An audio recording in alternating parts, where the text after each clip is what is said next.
My name is Morris Burke, and after 37 years of marriage, I thought I understood the woman who shared my home, my bed, and my life. I was wrong. One evening, while reaching for my wife's phone to make a quick business call, a message appeared that shattered everything I believed about loyalty and family. It wasn't just betrayal, it was conspiracy carefully crafted with the man I once called my son-in-law. That night I realized trust can be the most dangerous illusion, and betrayal often comes from the very people you feed at your own table. Before I take you through this story of lies, hidden affairs, and the night I turned their plan against them, let me ask, where are you watching from and how old are you? Please subscribe to Family Betrayal Unmasked to hear more stories like this one. I never imagined that the undoing of my marriage would begin with something as ordinary as looking for a phone charger.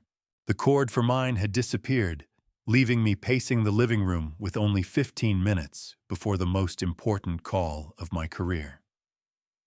My wife Martha appeared in the doorway, dish towel in hand, smiling the same familiar smile she'd given me for nearly 4 decades. "Use mine," she said gently. "Password's your birthday." It struck me then how trust works: small gestures, a kiss on the cheek, a phone handed over without hesitation. I thought it was love. But trust, I would learn, can be the sharpest weapon against you. As I dialed Johnson's voice, already echoing in my head about the Madison Avenue property, a small notification flashed across the top of the screen. My son-in-law's name, Dylan.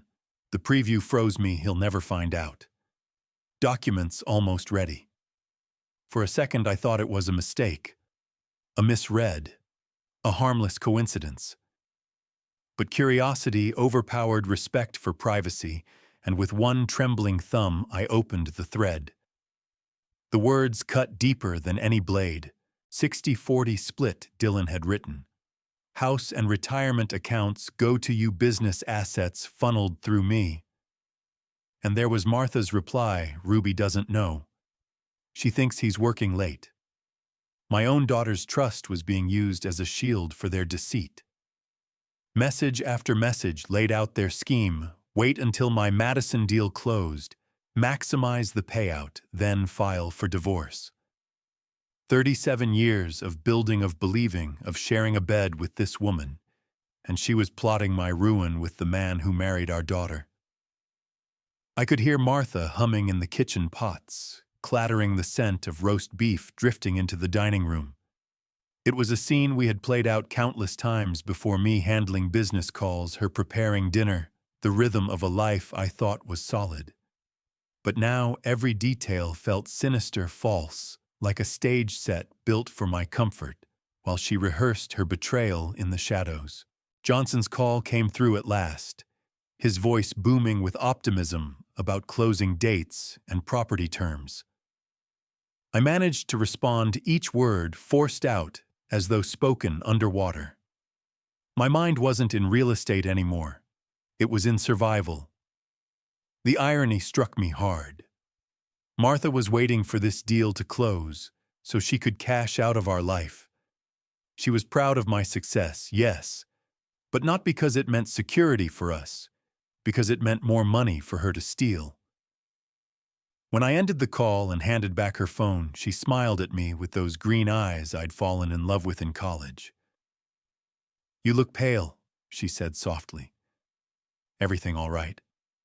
I nodded, lying with a calmness that surprised even me. "Just tired. Work, you know." She leaned down, kissed my cheek, and carried on as though nothing had changed. But for me, everything had changed.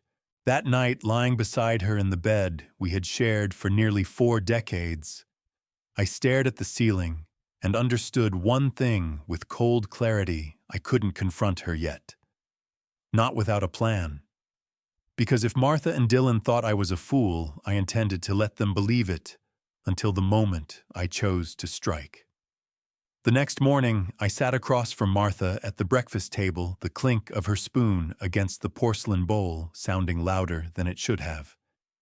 She chatted about groceries, about calling her sister later in the week, about little errands that filled her days.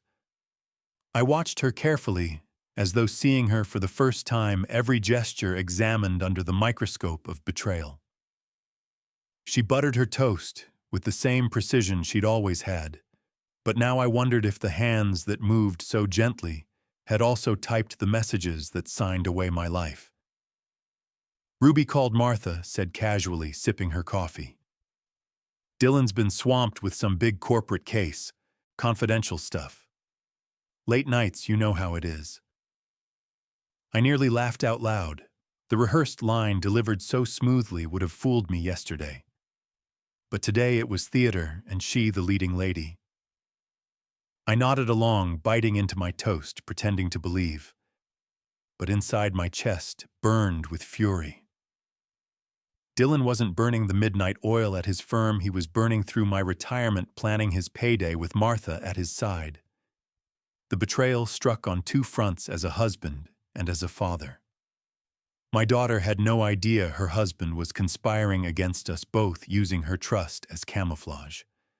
Every lie Martha told me was also a lie to Ruby, and that realization was more painful than anything. Betraying me was one thing. Betraying our daughter, that was unforgivable.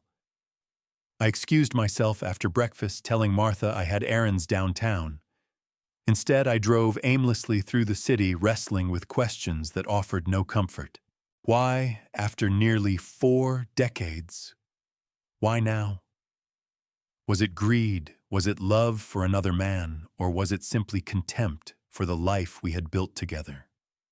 My anger simmered into something colder, a resolve that I would not let them strip me of my dignity. That night, I lay awake beside Martha again, her breathing steady, untroubled.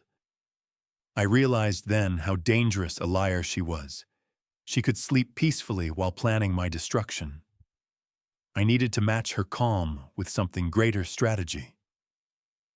2 days later, I invited Ruby to lunch at a small cafe near Central Park. She arrived on time, punctual as always, her smile still bright innocent. For a brief moment, I almost couldn't bring myself to shatter her world. But the truth weighed too heavily. "Sweetheart," I began, voice low, "what I'm about to tell you will change everything." I slid Martha's phone across the table, the messages already pulled up. Ruby's eyes scanned the words, confusion clouding her face, then disbelief, then anger so sharp I saw her hands tremble. This can't be real," she whispered. "Mom and Dylan against you." She reread the thread, then whispered again, stronger this time, "They've been using me." I reached across and held her hand. "Yes, and I need your help." Ruby straightened shoulders, squared eyes, suddenly fierce. "Then we stop them, whatever it takes." And in that moment, I knew the woman who had once clutched my finger as a little girl was now my ally in war. I never thought I'd sit across from my own daughter and plan against her husband, but betrayal makes strange allies. Ruby's fork hovered above her salad as she shook her head in disbelief. "Dad, all those nights he claimed he was at the office, he was meeting with Mom, wasn't he?" Her voice cracked, but quickly hardened. "I cooked his dinners. I believed his stories. And all the while he was plotting to steal from you. From us." Her words carried a sting of guilt. I had raised her to believe in loyalty, in trust, in marriage as something sacred. Now she was forced to confront the ugliest truth, that her mother and her husband had treated both of us as pawns. I swallowed the bitterness and said, "Ruby, I know this hurts, but we have no time for despair. We need to stay one step ahead." She leaned forward, eyes flashing. "What do you need me to do?" That was the question I had been waiting for. I told her to watch Dylan closely, without revealing she knew anything. A casual glance at his desk, a comment about his late nights, an innocent question about cases. Anything she could gather without suspicion would be invaluable. Ruby agreed without hesitation. I saw steel in her that reminded me of myself at her age, though I had learned my lessons in boardrooms, not in betrayal. Later that evening, I returned home to Martha, setting the dining room table with our wedding china. The crystal glasses sparkled under the chandelier as she hummed softly the perfect picture of domestic peace. I watched her place silverware, her movements graceful and deliberate as though she had nothing in the world to hide. She looked up and smiled. "Big day tomorrow?" "Yes," I said evenly. "Very big." We sat down to dinner and she asked about my work. I told her the Madison Avenue deal was nearly finalized, that millions would soon move into our accounts. Her eyes brightened just slightly, a glimmer of excitement she couldn't hide. "I'm so proud of you, Morris," she said warmly. That warmth was acid in my veins. She wasn't proud of me, she was proud of the payday she thought was coming. I forced a smile cut into my roast beef and asked about her day. She lied with ease, shopping calls with her sister yoga class. Lies, all of them. And I pretended to believe because the performance had to go on. But inside I was cataloging every detail, the slight hesitation before she spoke of her sister. The way she avoided my eyes when she mentioned yoga. The new bracelet on her wrist that hadn't been in our home yesterday. Every sign confirmed what the messages had already revealed: my wife had become a stranger. That night in bed, staring at the ceiling once more, I realized something chilling. Martha's betrayal wasn't just about money. It was about erasing me, rewriting our history, so she could walk away with both wealth and dignity intact. But she had forgotten one thing: I was not a man who surrendered. If she wanted war, I would give her one. The days that followed were a strange theater. Martha moved about the house with her usual grace, humming while she cooked, folding laundry with practiced care, calling out to me from the kitchen as though nothing had changed. To anyone else, she looked like the perfect wife, attentive and devoted. But I had read her lines. I knew the script she was following wasn't written for me, but for Dylan. I began to notice details I had once ignored. The faint trace of cologne, not my own, on her scarf. The way she dressed with more attention before leaving for yoga. The subtle perfume lingering when she returned. These weren't accidents, they were signs. And each one chipped away at the memory of the woman I thought I had married. At work, I handled contracts worth millions, shook hands with men who trusted my word, and kept my composure like nothing was wrong. But inside, I was unraveling.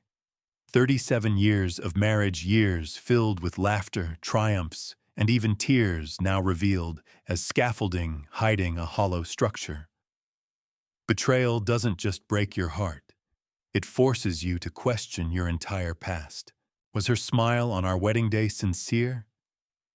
Was her comfort when my father died real? Or had I been living in a performance for decades? One evening, as I poured myself a glass of scotch, Martha approached me, her expression tender. "You've been so quiet lately, Morris. Are you all right?" I studied her, the woman I once trusted above anyone else. Her concern sounded genuine, but then again, so did her lies. "Just tired," I replied smoothly. "Business deals wear on me more these days." She touched my shoulder softly. "You've always worked too hard, but don't forget we're in this together." The irony nearly made me laugh. Together while she plotted with Dylan to split the spoils of my life.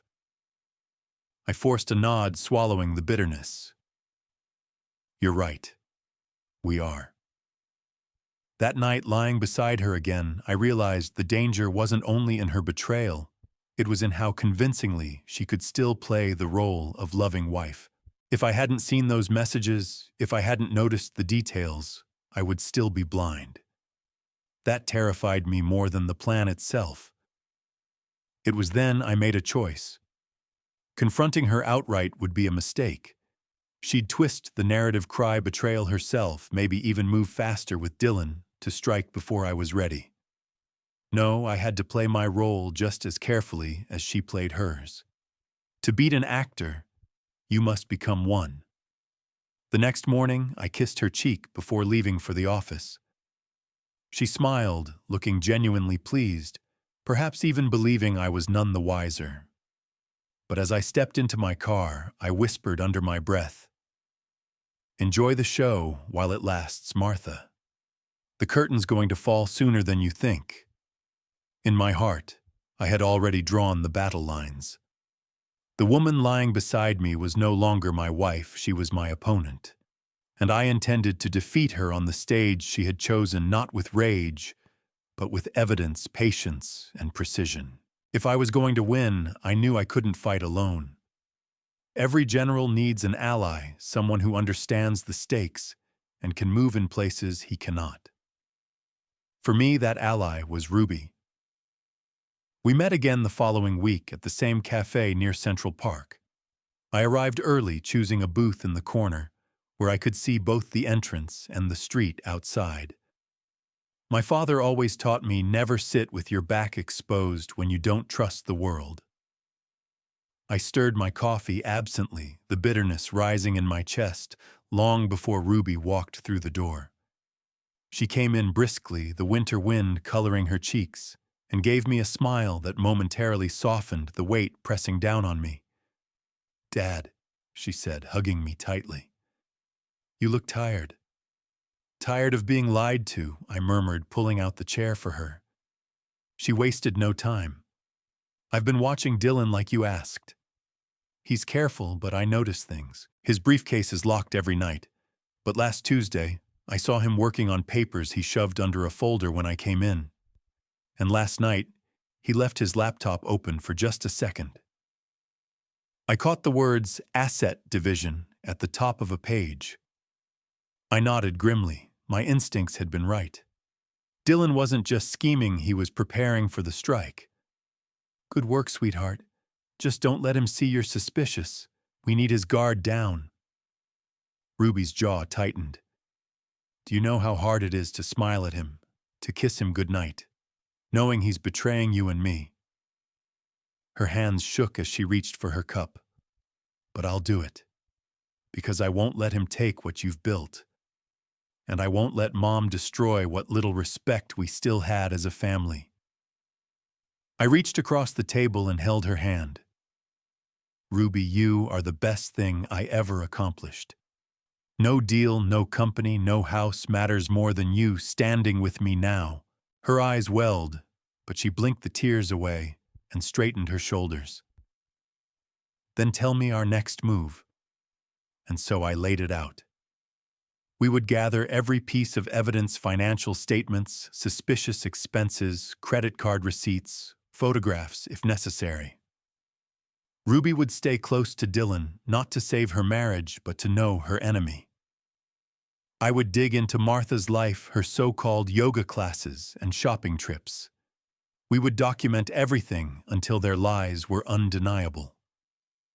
For the first time in weeks, I felt strength return to me. I wasn't just reacting anymore. I was planning. Martha and Dylan thought they were the clever ones, but they had underestimated the man they plotted against. When Ruby rose to leave for her teaching job, she leaned down and whispered in my ear, "They picked the wrong family to betray." As I watched her walk away, shoulders squared and stride steady, I realized my little girl had grown into a woman stronger than either of her parents had ever imagined. And together, we were going to turn this betrayal into their downfall. The war for my life had begun. When betrayal crawls into your home, you can either sit in the ruins or you can start building your defense. I chose the latter. 2 weeks after discovering the messages, I found myself in the quiet office of Thomas Chen, a private investigator recommended by an old colleague. His office smelled of leather and old paper with heavy blinds pulled against the Manhattan sun. He looked at me with the detached calm of a man who had seen more broken marriages than he could count. "Mr. Burke," he said, tapping his pen on a yellow notepad, "infidelity and financial conspiracy leave trails. People who think they're clever usually get sloppy when they believe no one suspects them.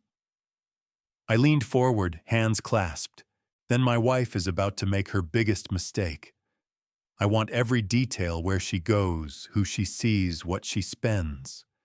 I want it all documented. Chen nodded. Understood. You'll need to be prepared for whatever we find. Sometimes the truth cuts deeper than the lies. I thought I was prepared. But 3 days later, when the first photographs arrived by secure email, my stomach clenched, as though I'd been punched. Martha, my wife of nearly 4 decades, walking arm in arm with a man who looked young enough to be her son. Mike Rodriguez, 6'2", broad shoulders, a fitness instructor from her so-called yoga studio. There they were entering the Plaza Hotel in broad daylight, hands intertwined like teenagers sneaking away. My scotch glass nearly shattered in my grip as I clicked through the photos. Martha laughing with him over dinner. Martha kissing him outside Tiffany's. Martha stepping into a hotel suite as though she hadn't a care in the world. I had asked Chen for the truth, and here it was, merciless, undeniable, searing. That night I sat in my study long after midnight, the photos spread across my desk like evidence in a trial. 37 years of shared history reduced to glossy images of betrayal. The woman who had once promised for better or worse had chosen worse without hesitation. And she had the audacity to spend my money doing it. The next morning, Ruby called. Her voice shook with quiet fury. "Dad, I went to Dylan's office under the pretense of bringing him lunch. On his desk, I saw papers, property division plans. He shoved them aside, but I caught enough. They're planning to file March 30th, right after your Madison Avenue deal closes." The precision of their scheme almost impressed me.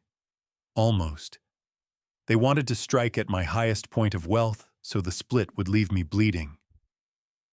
But they hadn't counted on one thing: I wasn't the kind of man who left himself unprotected. "Thank you, sweetheart," I said softly. "Keep watching him, but don't let him sense suspicion. Leave the heavy lifting to me." When I hung up the phone, I returned to Chen's photographs. Betrayal had a face now, and it wasn't just Martha's. It was Dylan's smirk, Ruby's stolen trust, and Mike's greedy grin. But I was ready to fight, and for the first time in weeks, I felt a dangerous calm settle over me. The war wasn't just beginning, it was already turning in my favor. The following afternoon, Chen's courier delivered a thick manila envelope to my office. I waited until the door was locked before I opened it. Inside were photographs, receipts, and a typed report so thorough it could have been written for a courtroom. My hands shook as I spread the evidence across the desk. There was Martha at a boutique jewelry store sliding a platinum watch onto Mike Rodriguez's wrist. The receipt showed a charge of $4,800 on our joint account.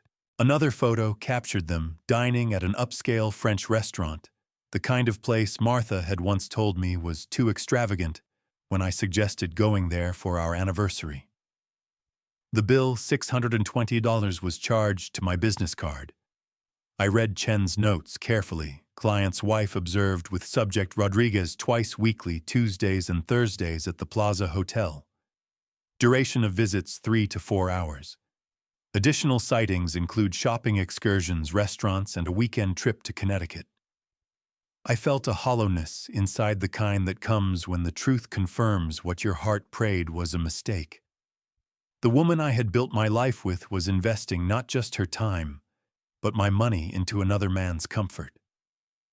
$3,000 a month in unexplained charges, spa visits, designer clothing, even a down payment on a new BMW registered in Mike Rodriguez's name. For a moment, grief threatened to overtake me, but grief was useless without action. I stacked the photos and reports, placed them neatly into a locked drawer, and poured myself a measure of scotch. As the amber liquid slid down my throat, I reminded myself evidence was not a curse, it was power. That evening at dinner, Martha was all warmth. She asked about my day, listened intently, as I spoke of the Madison Avenue property, her eyes shining with pride. "You've always been such a good provider," she said, squeezing my hand across the table. Provider. That word landed heavily. To her, I was not a husband, but a vessel to be drained before casting aside. I looked at her fingers wrapped around mine, the same hand that had held mine during Ruby's first steps, during funerals, during holidays, we once thought sacred. Now those hands also clutched the wrist of a man half her age. I forced a smile, knowing I couldn't reveal my knowledge yet. "Yes, Martha," I said calmly. "I suppose I have been." Later that night, I called Ruby. She listened as I described the photographs, the receipts, the car. Silence filled the line before she whispered, "How could she do this to you, to us?" "She already has," I replied quietly. "But now we do something she didn't expect, we fight back smart." Ruby's voice firmed. "Then let's take everything they've plotted and turn it against them." I smiled into the darkness of my study. Betrayal had given me anger, but Ruby's loyalty had given me purpose. And with Chen's evidence locked in my drawer, I knew I finally had the weapon I needed. The first move had been theirs. The next would be mine. Ruby called me late one evening, her voice low and steady, though I could sense the storm beneath it. "Dad," she said, I saw more. Dylan left a stack of folders on the kitchen counter when he stepped out to take a call. I don't think he realized I was watching. When he came back, he snatched them up quickly, but I caught enough to know these weren't client files. They were ours. My chest tightened. "What exactly did you see?" "Asset division charts," she whispered. "Every detail. The house goes to Mom, retirement accounts, split your business assets funneled through him under legal fees. He even itemized your car collection. He's already drafted timelines filing March 30th right after your Madison deal closes. Dad, he's planned this for months." Her words hit like hammers. Dylan hadn't stumbled into greed, he had engineered it with surgical precision. My so-called son-in-law, the man I had once praised for his intelligence, had been using it to dismantle everything I had worked for. "Ruby," I said carefully, "listen to me. Do not let him know you suspect anything. Pretend you didn't see. If he realizes you're onto him, he'll tighten security and we'll lose our chance." She exhaled shakily. "You think I can act like nothing's wrong? Sit across from him at dinner. Smile, ask about his day when I know he's stealing from you, stealing from me." "Yes," I answered firmly. "Because that's what he and your mother have been doing to us for months. And if they can lie to our faces, then so can we." There was a pause, then her voice came back with steel. "You're right. I'll play along. But when this explodes, I want to be there. I want him to see my face when he realizes he's lost everything." I felt a grim pride swell in me. My daughter, the teacher who had once believed in fairness and compromise, was learning the hard truth of betrayal. Sometimes justice demands patience and cruelty in equal measure. After I hung up, I went to my study and unlocked the drawer where Chen's photographs lay stacked. I spread them across the desk again, Martha with Mike outside Tiffany's, her hand in his, her laughter captured mid-breath. Beside them, I placed Ruby's notes from Dylan's documents. Together, they formed a mosaic of treachery, a wife and a son-in-law conspiring, a daughter trapped in their lies, and me at the center of their greed. For a moment, the weight of it threatened to crush me. 37 years of marriage, and this was what it had come to. But then I reminded myself, evidence is not pain, it is leverage. Every receipt, every photograph, every timeline Dylan drafted, these were not just betrayals, they were weapons. And in my hands, weapons became strategy. As I gathered the papers back into the drawer, one thought echoed through me like a drumbeat. They believe they are clever, but they have underestimated the man they chose to betray. And that mistake would cost them everything. The more evidence I collected, the more I realized betrayal had to be treated like business. You don't just react to a hostile takeover. You anticipate it, prepare your defenses, and wait for the right moment to strike. Sitting in my office one Friday evening, I cleared my desk of contracts and spread out the manila folders from Chen's investigation. Photographs, receipts, notes in his precise handwriting, all of it stared back at me like silent witnesses. There was Martha entering the Plaza Hotel with Mike Rodriguez, her hand clutching his arm with a kind of carefree affection I hadn't seen in years. There was a jewelry receipt for a necklace I never saw her wear, but I had seen her glow arriving home from yoga. There were credit card charges to spas, weekend getaways, even dinners where the bills were signed with her elegant handwriting paid from my accounts. I arranged the evidence like a general arranging battle plans. Each item had its place, its role in the strategy. The photographs weren't just proof of infidelity. They destroyed her credibility. The receipts weren't just expenses. They demonstrated financial fraud. And Dylan's documents, thanks to Ruby's sharp eyes, weren't just plans, they were a confession written in his own hand. I leaned back in my chair, staring at the war council spread before me. For years I had thought my greatest victories were in boardrooms negotiating contracts, sealing multi-million-dollar deals. I was wrong. My greatest battle was right here, in the quiet of my study, against the people who had shared my table and my trust. Ruby came by that Sunday. She stepped into my study, her eyes falling on the spread of documents. "Dad," she whispered, "this looks like a case file." "That's exactly what it is," I told her. "And when the time comes, this will be stronger than any lie they try to spin." She walked closer, picking up one of the photographs of Martha and Mike. Her lips tightened, but she didn't cry. Instead, she placed it back down with deliberate calm. "Then we're ready." "Almost," I said.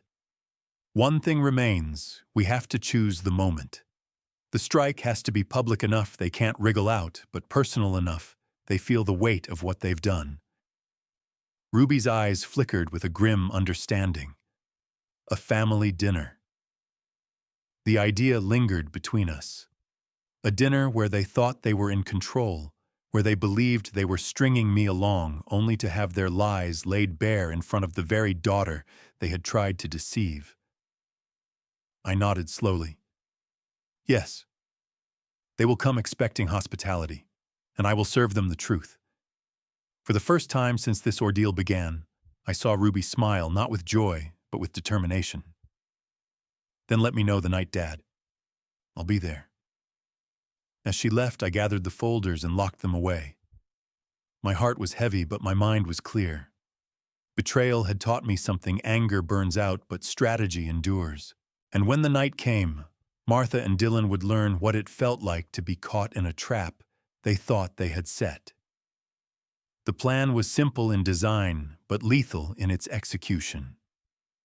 Let Martha and Dylan believe they were moving the pieces, while in truth, every step only tightened the snare I was setting. Betrayal thrives on arrogance, and both of them were dripping with it.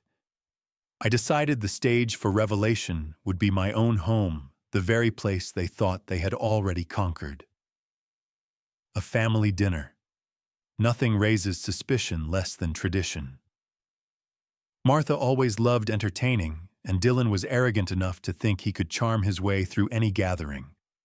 They would arrive smiling, expecting food, wine, and another opportunity to test my blindness. Instead, they would find every secret they thought hidden laid bare in front of my daughter. In the days leading up to the dinner, I played my role carefully. I spoke of contracts and deadlines, complained of fatigue, even let Martha fuss over me as though nothing was wrong. Each time she smiled at me with feigned tenderness, I nodded, storing the moment away like another piece of evidence. She thought she was deceiving me. I was simply measuring the depth of her performance. One morning, I brought her coffee in bed. "I've been thinking," I said lightly, as though the idea had just come to me. "We should have Ruby and Dylan over this weekend. It's been too long since we all sat down together." Her face lit up instantly. "That's a wonderful idea, Morris. I'll make Dylan's favorite, the roasted chicken with herbs." Her eagerness nearly made me laugh. She thought she was staging her victory feast. In reality, she was setting her own trap. Later that day, I called Ruby from my office. "Saturday night, 7 sharp," I told her. "Are you ready?" Her voice carried both nerves and steel. "I've been ready since the day you showed me those messages. Just tell me where to sit and when to speak." The final piece was Dylan. I phoned his office, my tone easy, almost cheerful. "Son," I said warmly, "Martha's cooking your favorite dinner Saturday. Hope you and Ruby can join." He didn't hesitate.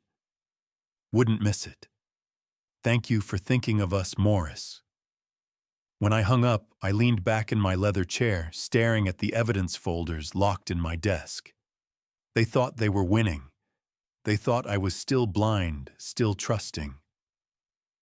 But on Saturday night in the house I had built at the table where they had shared my bread and wine, they would face a reckoning.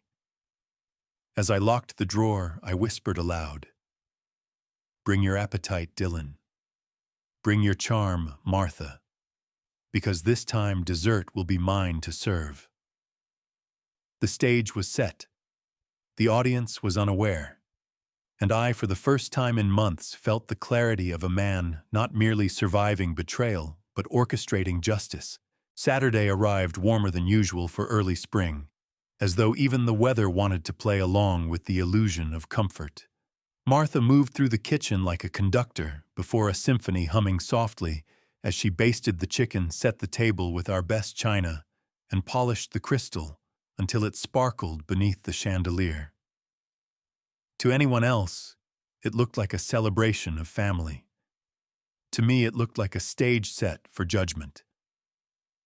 "Does everything look right?" she asked, adjusting a vase of white roses in the center of the table. "Perfect," I replied, pouring wine into decanters. My voice was steady, betraying nothing of the storm beneath. If she noticed the weight in my tone, she gave no sign. At exactly 7, the doorbell rang. Ruby, punctual as ever, stepped inside, her expression warm, hiding the steel I knew was waiting just beneath. Dylan followed close behind, confident, his handshake firm and his smile easy. "Morris," he said, "you're looking well." I gripped his hand, the predator in me noting the irony. "So are you, son. Come in, dinner's ready." We gathered around the table. Martha beamed as she served Dylan first, piling his plate high with roasted chicken and herbs. He leaned back, savoring the aroma. "Martha," he said, "you could make a fortune as a caterer." Her cheeks flushed with pleasure. "Oh, you flatter me." I raised my glass, forcing a smile. "To family," I said. "To loyalty and trust, the things that bind us." Glasses clinked, and Ruby's eyes met mine across the table. The faintest nod passed between us, unseen by the others. She was ready. For the first half hour, the dinner unfolded like dozens before it. Small talk about Ruby's students, Dylan's cases, the Madison Avenue deal nearly finalized. Martha laughed at Dylan's jokes, reached for his hand across the table in an innocent gesture that made my stomach twist. But I remained composed, sipping my wine, waiting for the right moment. Finally, I leaned back and said casually, "You know, tonight feels like a night for celebration, and I've prepared something special for dessert." Dylan chuckled. "I hope it's that chocolate soufflé Martha makes. I've been craving it all week." Martha looked at me curiously. "What did you have in mind, Morris?" Instead of answering, I excused myself and walked down the hall to my study. The evidence folders waited in the drawer, each labeled, each meticulously prepared. My hand lingered on the leather cover of my briefcase as I placed them inside. For a moment I closed my eyes, steadying my breath. This was no longer about anger, it was about truth. When I returned to the dining room, I wasn't carrying dessert plates. I was carrying manila envelopes. I placed one in front of each person at the table, keeping one for myself. Martha's smile faltered. Dylan's brow furrowed. Ruby sat straight, her hands folded in her lap. "What's this?" Martha asked, her voice tinged with unease. I stood tall, looking at them both. "Tonight's dessert," I said evenly. "The truth." Silence fell over the table like a heavy curtain. Martha's hand froze above her wineglass, while Dylan leaned back in his chair, his easy smile replaced by a cautious frown. Ruby sat perfectly still, eyes locked on me, waiting for the moment we had planned together. Martha tried to laugh, a thin, nervous sound. "Morris, what is this? Where's dessert?" "Right here," I said, sliding her envelope across the linen tablecloth. "Go ahead, open it." Her fingers trembled as she peeled it open. Out spilled glossy photographs, Martha entering the Plaza Hotel with Mike Rodriguez. Martha at dinner with him, her hand tucked in his. A Tiffany's receipt showed the purchase of a watch for nearly $5,000. Another photo captured her laughing in front of a boutique hotel, her arm around Mike's waist. Her face drained of color.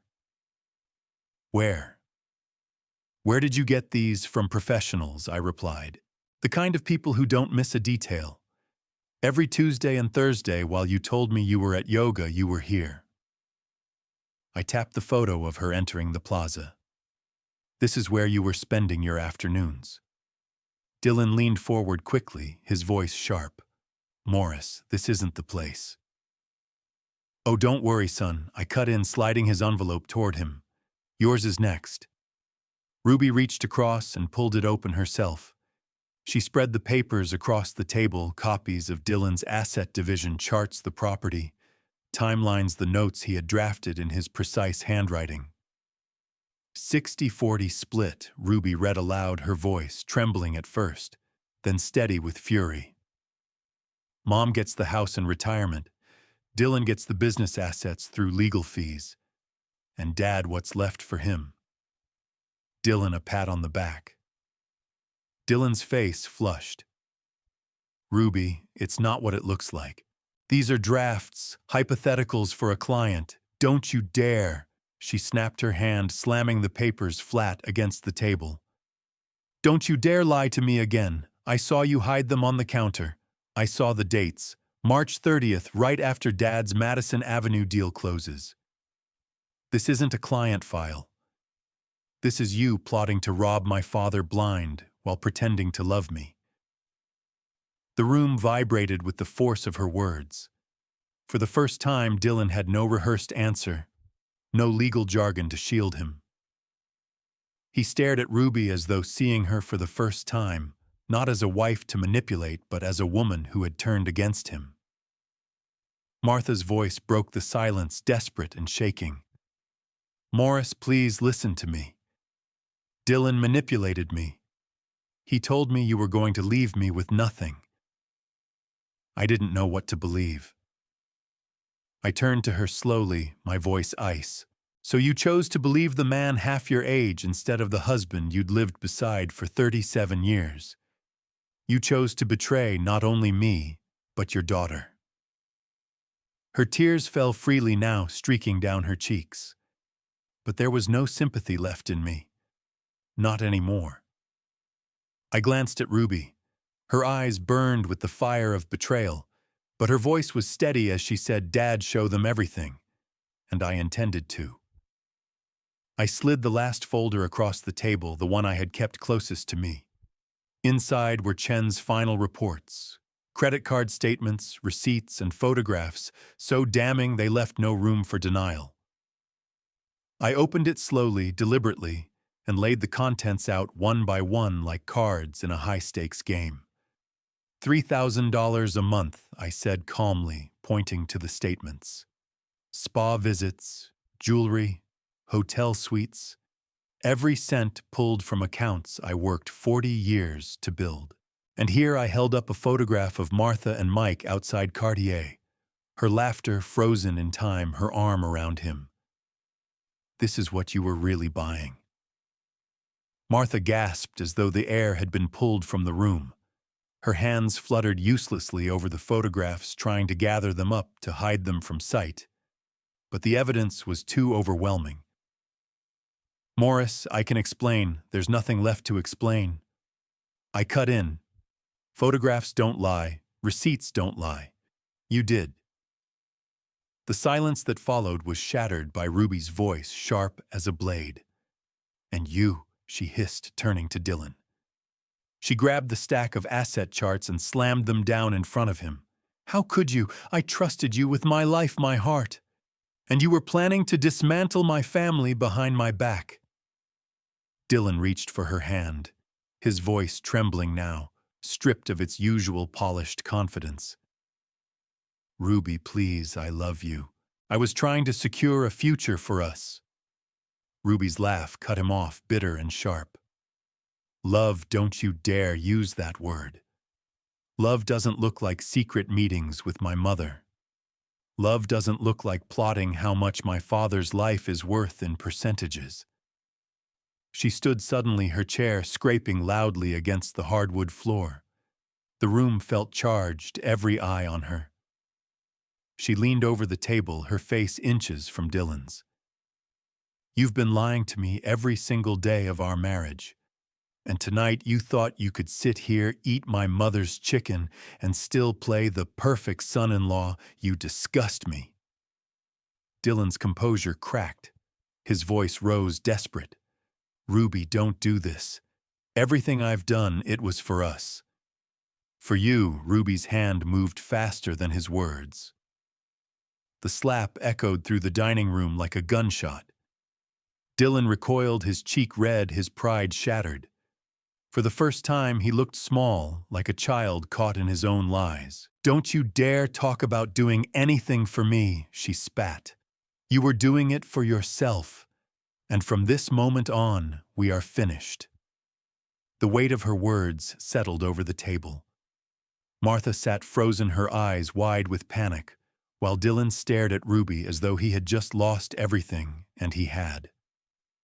I looked at my daughter, then standing tall, unflinching, more resolute than I had ever seen her. Pride swelled in my chest, despite the wreckage around us.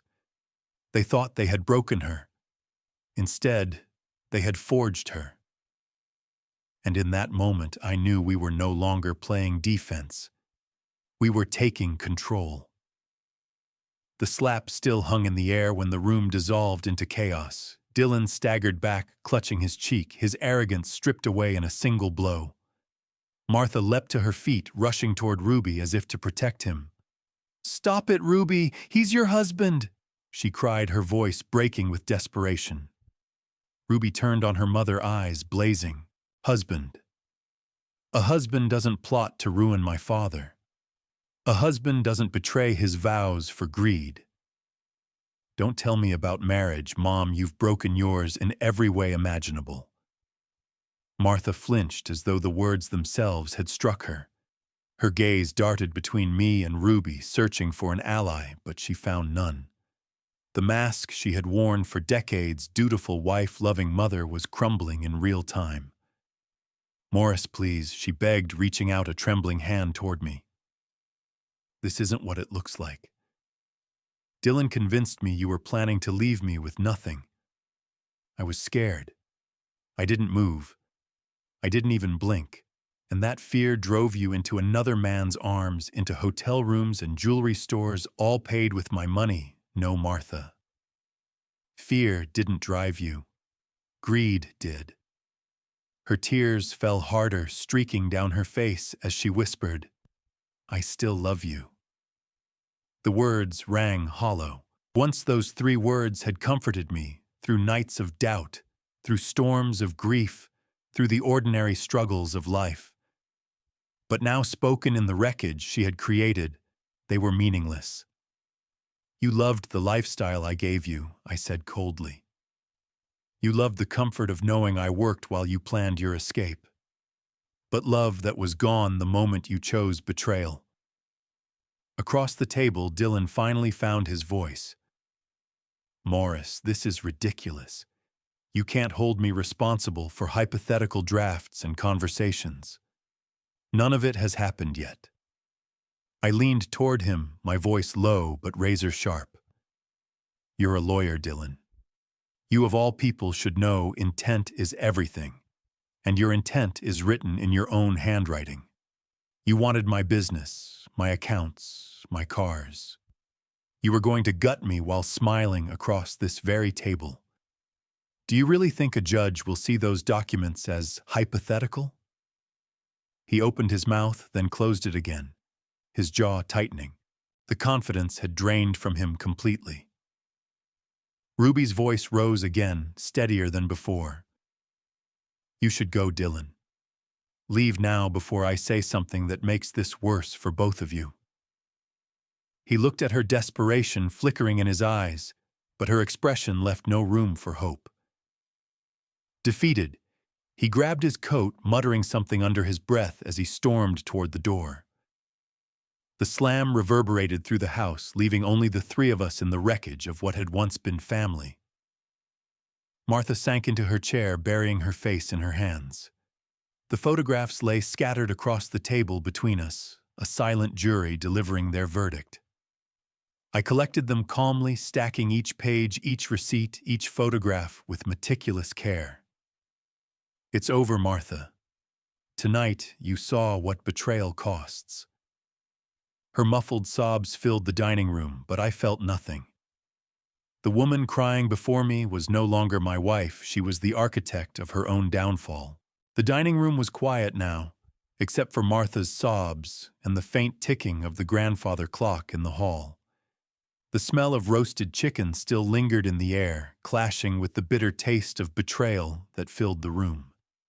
Ruby sat rigid in her chair, her jaw tight, her eyes cold as steel.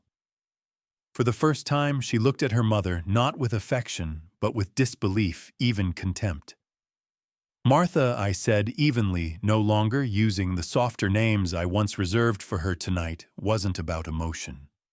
It was about truth. And the truth is clear, you conspired with Dylan to strip me of everything. You funded an affair with money I earned, and you lied to both me and our daughter without hesitation. She lifted her head, her face wet, her voice trembling. Morris, please give me another chance. I was confused, No, I interrupted sharply. Confusion doesn't draft legal documents. Confusion doesn't deposit thousands into a boyfriend's accounts. Confusion doesn't plot to dismantle a marriage of 37 years. What you did was calculated, intentional, and unforgivable.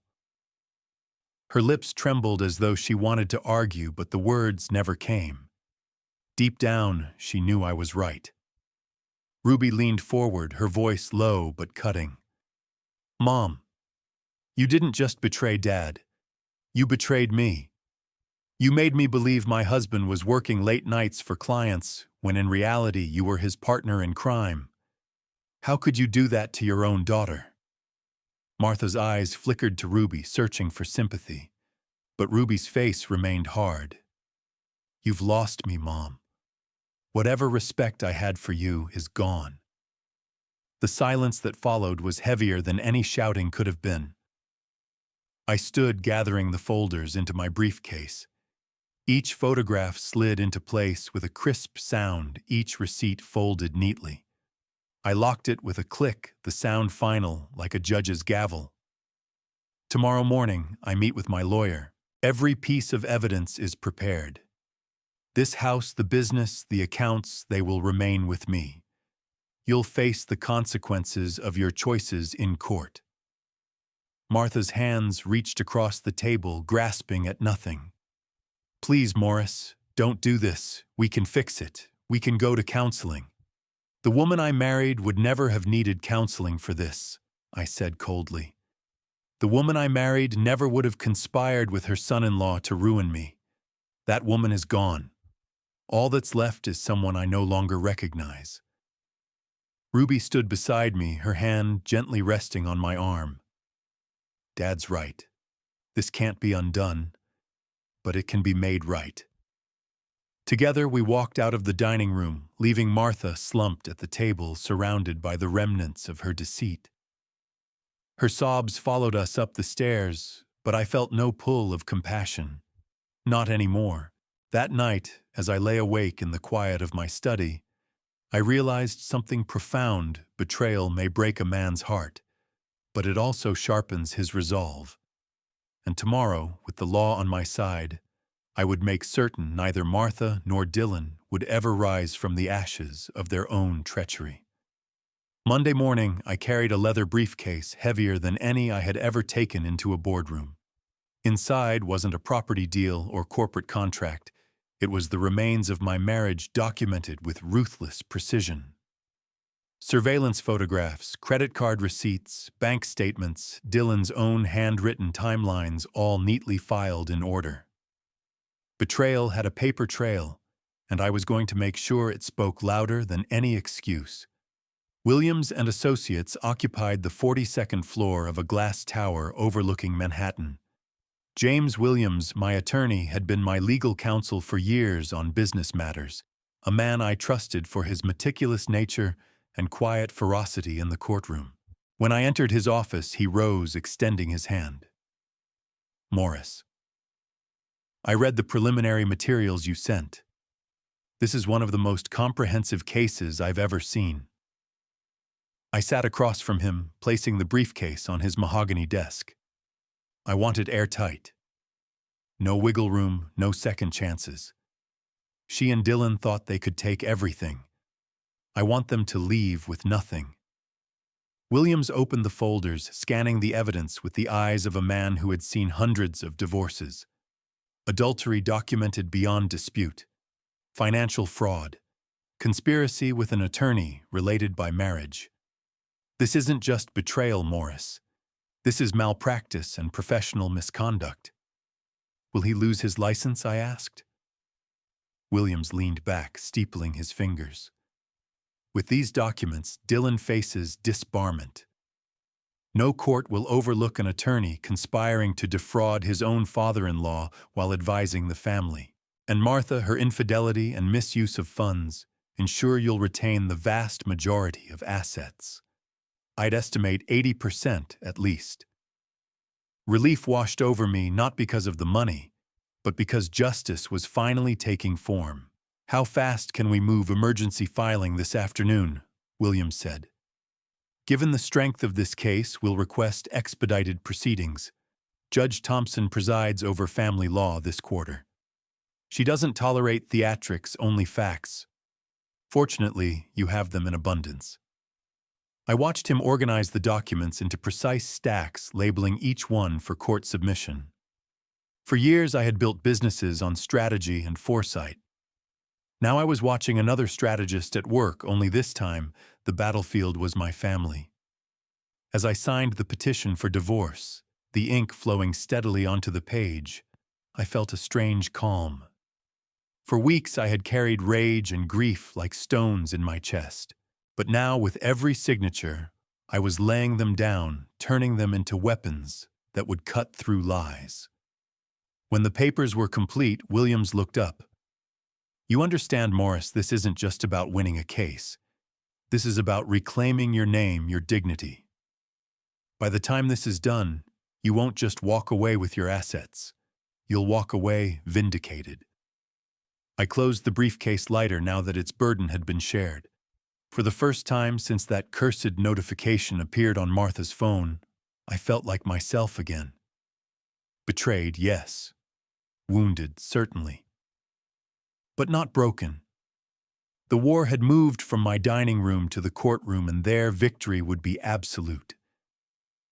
2 weeks later, I walked through the marble lobby of the New York family court, with Williams at my side. The briefcase I carried no longer felt like a burden, it felt like a sword. Every document inside was a blade sharpened by truth, ready to cut through the lies that had poisoned my home. Across the hall, I saw Martha standing beside her attorney, Patricia Knox. She looked smaller than I remembered her once proud posture bent by the weight of exposure. For a brief moment, my heart stuttered 37 years of history pulling at me. But then I remembered the photographs of her with Mike Rodriguez, the receipts in my name, the messages with Dylan. Whatever bond we had was already ashes. Ruby was waiting in the gallery, her face steady, offering me the kind of smile that said she would not falter. That alone gave me strength as the bailiff called the case Burke versus Burke petition for divorce with asset division. We filed into courtroom 314. Judge Thompson presided, a stern woman in her 60s with sharp eyes that missed nothing. She began briskly, counselors, opening statements. Williams rose calm and deliberate. Your Honor, this is not a case of ordinary marital discord. This is a case of calculated betrayal. The defendant, Mrs. Martha Burke, engaged in a prolonged extramarital affair while simultaneously conspiring with her son-in-law attorney, Dylan Grant, to defraud the plaintiff of marital assets. We will present irrefutable documentation of both infidelity and conspiracy, leaving no doubt as to the plaintiff's right to retain primary control of assets. Knox stood next her, tone soft, pleading. Your Honor, marriages of nearly 4 decades are complex. My client admits mistakes, but she was manipulated, misled, and left vulnerable. We ask the court to consider the emotional weight of such a long union and grant her a fair share. The judge's face remained unmoved. Evidence presentation, she ordered. Williams wasted no time. Photographs of Martha and Mike appeared on the courtroom monitors, grainy, time-stamped shots from Chen's surveillance. The image of Martha entering the Plaza Hotel with her lover was projected 10 feet high, impossible to deny. Gasps rippled through the gallery. Receipts. Williams continued, sliding them onto the judge's bench. Over $3,000 a month in expenses directly tied to the affair, charged to joint accounts without the plaintiff's knowledge. Jewelry, hotels, spa visits. Here, a BMW down payment registered in the lover's name. Martha buried her face in her hands. Knox shifted uncomfortably, but said nothing. Then came Dylan's documents, asset division charts in his own handwriting. Williams explained each line item with surgical precision. The 60-40 split the siphoning of business assets as legal fees. The timing aligned with the Madison Avenue deal.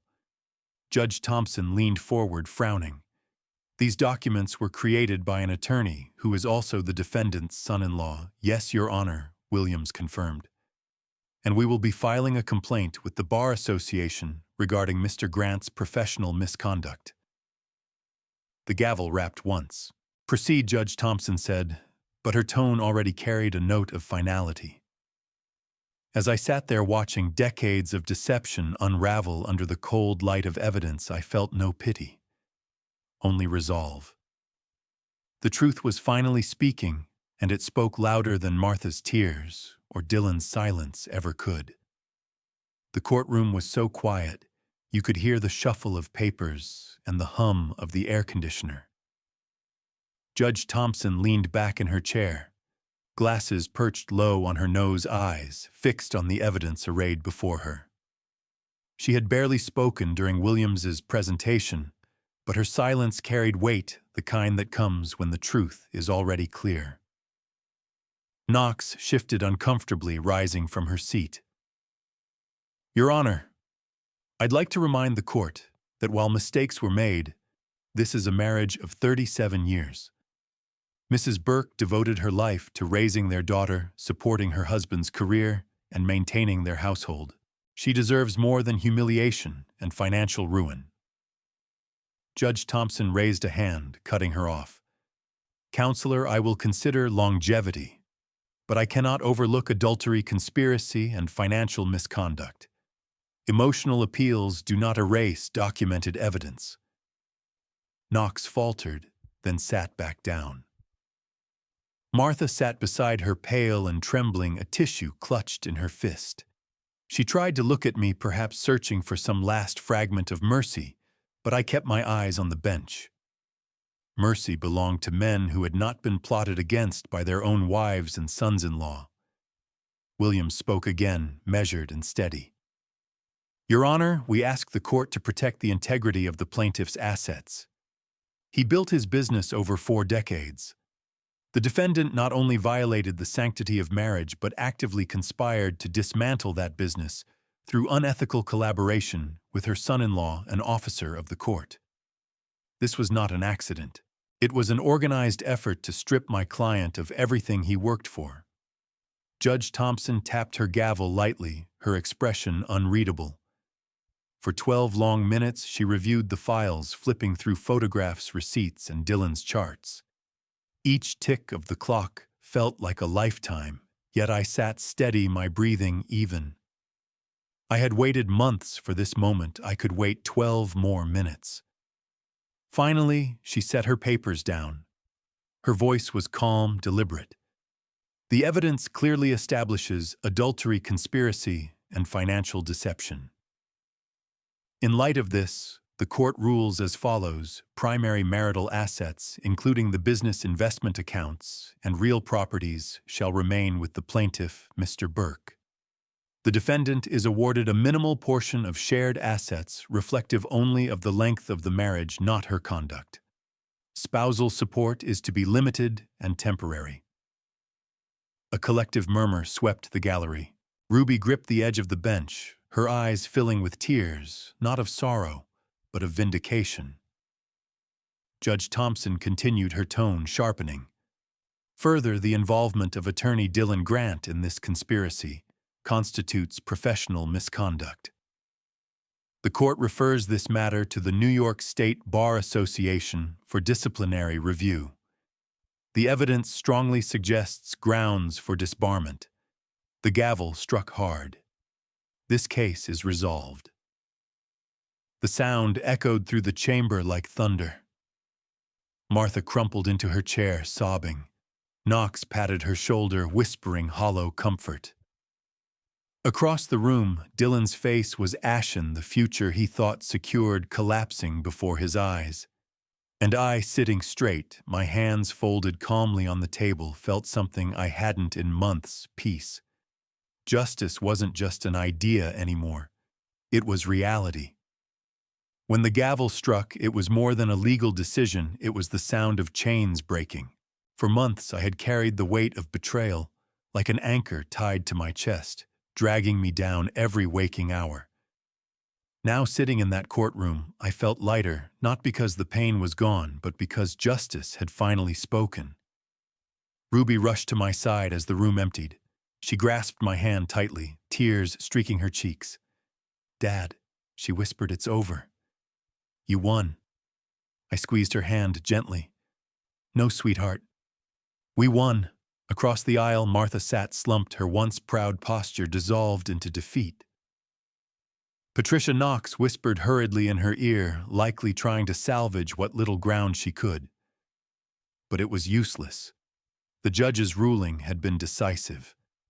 There was no appeal strong enough to undo photographs, receipts, and her own lover caught on camera. Dylan stood apart, shoulders stiff, eyes darting toward the exit, as if escape could undo his shame. He was no longer the confident attorney who had once boasted of his cases at family dinners. Now he looked like a man stripped bare, his career hanging by a thread, his marriage to my daughter shattered beyond repair. Ruby glanced at him, once her expression unreadable, then turned away without a word. That silent dismissal hurt him more than anything she could have said. Williams gathered his papers, placing a reassuring hand on my shoulder. "You'll leave this courtroom with your assets secure, Morris. More importantly, you leave with your integrity intact. That's rarer than you might think in cases like this." I nodded. Integrity. A word Dylan had never understood and Martha had forgotten. For me, it was the only currency that truly mattered. Outside, the spring sunlight was blinding after the dim courtroom. Ruby walked beside me, her head held high. No longer the daughter caught in the crossfire, but a woman who had chosen her side with courage. Reporters loitered near the steps, drawn by whispers of scandal involving a prominent businessman and his attorney son-in-law. Microphones were raised, questions hurled, but I said nothing. Silence, I had learned, was often more powerful than words. That night I sat alone in my study, the verdict papers resting on my desk. The house was quiet, too quiet. Martha's absence was a hollow echo, but not an ache. I poured a glass of scotch and stared at the window, watching the city lights flicker. For decades I had thought success meant deals, closed properties, acquired accounts filled. But true success, I realized now, was surviving betrayal with your soul unbroken. Ruby called before bed. "Dad, how are you holding up?" I looked at the verdict papers again and smiled faintly. I've been better, but I've also been worse, and tomorrow will be better still. For the first time in months, I slept without waking in the night. Justice had been served, and while betrayal had scarred me, it had also set me free. 2 weeks after the ruling, I returned to the courthouse not as a man on trial, but as a witness to the final collapse of those who betrayed me. The New York State Bar Association had convened a disciplinary hearing for Dylan. I didn't need to attend, but Williams suggested my presence would send a message. Dylan sat at the front, his once immaculate suit rumpled, his face pale and drawn. Gone was the arrogant attorney who had plotted percentages and timelines. In his place was a man stripped of all pretense, cornered by his own arrogance. The panel questioned him relentlessly. Why had he drafted asset division charts for his father-in-law while acting as family counsel? Why had he concealed financial conflicts of interest? Why had his wife, my daughter, brought forward copies of documents in his own handwriting? Each answer he tried to give unraveled further under the weight of evidence. At last, the chairwoman delivered the decision: suspension of his license pending permanent disbarment. Dylan buried his face in his hands. His career, the very identity he had built his pride on, was gone. I felt no joy in watching him fall, only a cold satisfaction. Betrayal has a price, and this was his to pay. Martha's fate was quieter, but no less severe. Stripped of assets, she moved into a small apartment across town. Word reached me through Ruby that Mike Rodriguez, her so-called partner, had disappeared once the money dried up. The BMW she had bought him was repossessed. The spa treatments ended. The jewelry she once flaunted was now pawned for rent money. The woman who had once dined under chandeliers was now learning how fragile luxury is when built on lies. Ruby visited me often during those weeks. We shared dinners, talked late into the night, even laughed again. The bond between us, strained by secrets and betrayal, was stronger than ever. One evening, as she set down her teacup, she looked at me with quiet resolve. "Dad, we've lost so much, but we still have each other. That's more than enough." Her words reminded me that victory wasn't only in the courtroom, it was in the resilience we carried forward. The night I finally closed Martha's file, the thick folder of photographs, receipts, and reports, I didn't feel triumph. I felt closure. I locked it away in my safe, not as a trophy, but as a reminder: trust is precious, and when broken, it demands action. As I stood by my window, watching the city lights shimmer against the night, I whispered to myself, "Justice may be late, but it never forgets." The battle was over. I had survived the betrayal of both a wife and a son-in-law, and I had done it without lowering myself to their level. They had lost everything because of greed. I had kept what mattered because of patience, strategy, and truth. And though the scars would remain, I knew this much: they had underestimated me. That was their final mistake. When I look back on those months, I see them not as a tragedy, but as a revelation. Betrayal has a way of stripping life down to its core, showing you who truly belongs by your side. For me, it wasn't the woman I had shared 37 years with, nor the man I had once welcomed as a son. It was my daughter, the one person who chose truth over convenience, loyalty over lies. Together we endured the fire, and together we came out stronger. What I learned is simple but powerful: trust is sacred. It can be broken in an instant, and once broken, it may never be restored. If you're a parent, a spouse, or even a child, remember this: betrayal doesn't just destroy families, it reshapes them. It forces people to choose who they are when faced with deception. Martha and Dylan chose greed. Ruby and I chose loyalty. So I leave you with a question. Have you ever lived through betrayal as deep as mine? Did someone you love lie, cheat, or steal from you? And how did you respond? Did you fight back? Or did you walk away? Tell me your story in the comments, because we all have something to learn from one another. If this story has meaning for you, please like, subscribe, and share. Thank you for listening. And remember, sometimes the greatest victory is not what you keep, but what you refuse to lose.